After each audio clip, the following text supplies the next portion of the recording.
The $1,000,000 question. How do you find your purpose? What is your dream in the world? And it's the question everybody wants to know.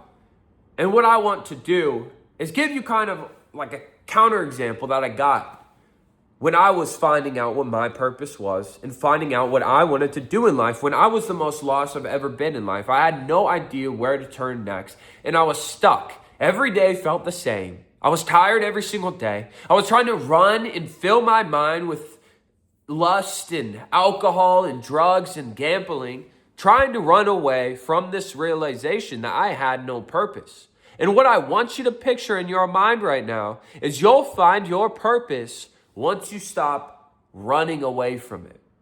You see, a lot of us don't know our purpose because we're doing things every single day that we know is not going to lead us to this purpose, to this dream in our life. And it's a lot easier to find out what you know you should not do. You see, in your future, in the perfect world that you have in life, are you going to complain every single day? Are you going to wake up in the middle of the day?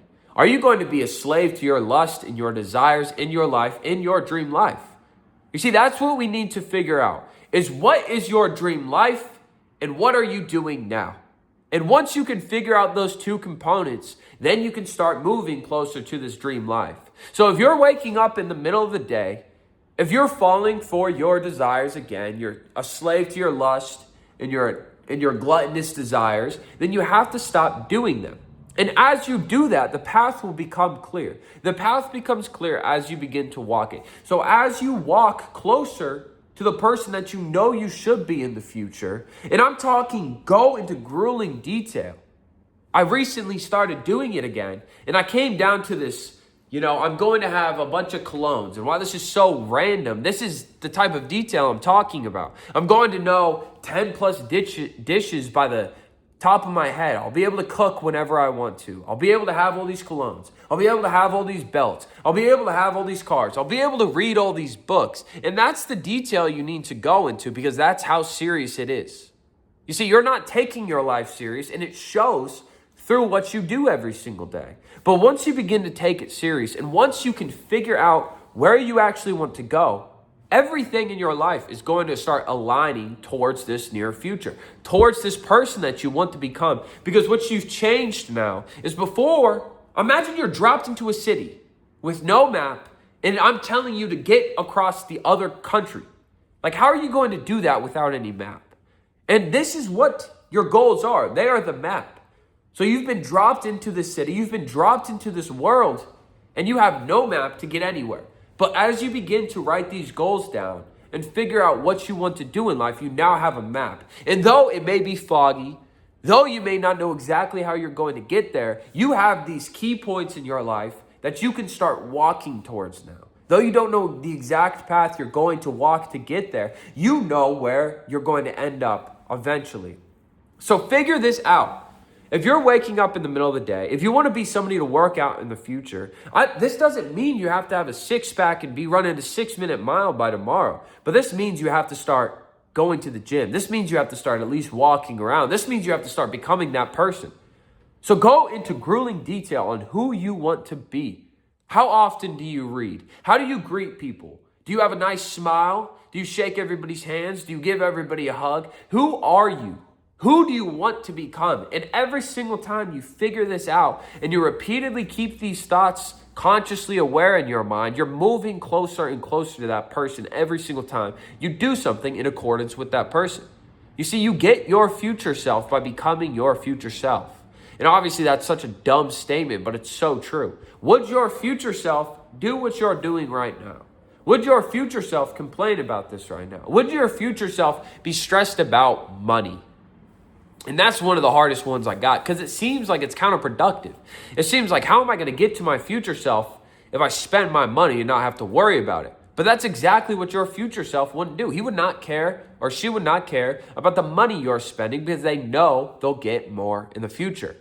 You see, I know that I can trust in God. So I have no fear about what the future is going to hold. And that's who my future self is going to be. That is the person that God has called me to be. That's how he is inspired me and given me these dreams, given me these ideas to be in the future is who he has called me to be. So am I going to be weak and timid and shy and unconfident? And obviously I can be none of those. So I have to cut those out now. And how do you counter all of those? You do the very thing you're scared of. You do what you're unconfident to do. You become disciplined by doing things every single day that you do not want to do. I did not feel like filming today. I did not feel like editing today. I did not feel like doing any of this today. I just worked 9 hours. I feel sick, and I just do not feel like doing it, but I know that my discipline in these moments of hardship is getting better. I'm getting better from this. God has called me to become somebody who's extremely disciplined and able to help others. And that is who I must be. Because do you really think that people you look up to in life only do things when they feel like it? Are you really going to wait around for any more motivation before you realize how serious your life is and how you need to change it?